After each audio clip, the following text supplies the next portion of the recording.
He said they're good at what they do. What's that? What is it that they do? What is Try it that to the run Knicks the do? triangle? Do the Knicks lose trades? They make bad trades and then get the least out of the parts they have? Does Phil Jackson insist upon an antiquated system and won't modernize the offense such that the whole is less than the sum of its parts? What is it exactly they do? Ensure that there's constant roster turnover so that they can never really develop together as a group? What is it that Phil Jackson's talking about they're good at?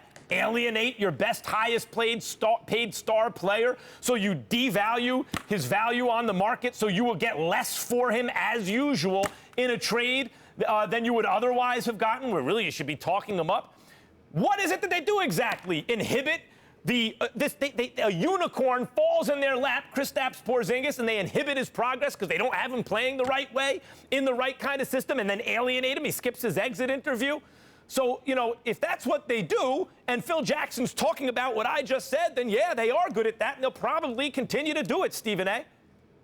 My issue with the Knicks and Phil Jackson is what Phil Jackson said, the audacity for him to utter out of his mouth, we're good at what we do, when you consider the ineptitude that has been sifting through the New York Knicks like a virus. It disgusts me that those words came out of his mouth. Since Phil Jackson arrived, what the hell have the New York Knicks done? They haven't made the playoffs. They haven't been a 500 team. They've been considerably under 500 each and every single year. They're a moribund franchise, and he's the ringleader right now. And so for him to say something like that, the arrogance just really rakes my nerves, because he's trying to come off as if, y'all relax, we got this. There's nothing to be concerned about, when he has done nothing since he has arrived in New York but elevate our level of concern in terms of the picks that he makes, in terms of the moves that he makes in the offseason, the money he has been spending, the no-names on the roster that only he seems to know anything about, that haven't really produced much of anything,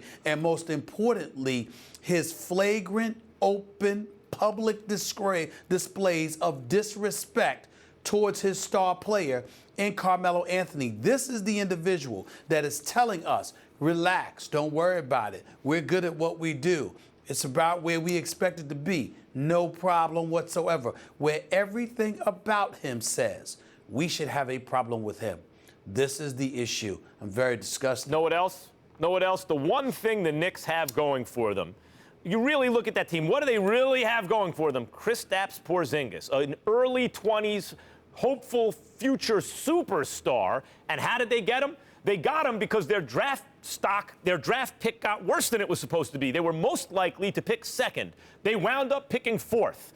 Now, Karl Anthony Towns was going to be the #1 pick. Everyone knew that. He was going to Minnesota.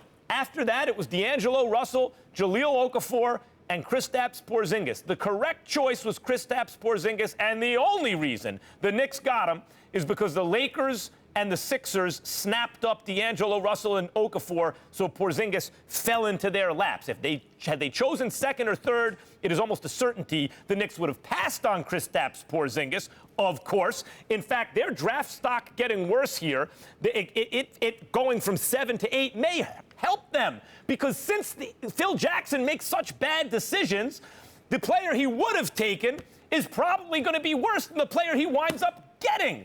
Good that they're picking 8th if you're a Knicks fan. You should be thankful for that.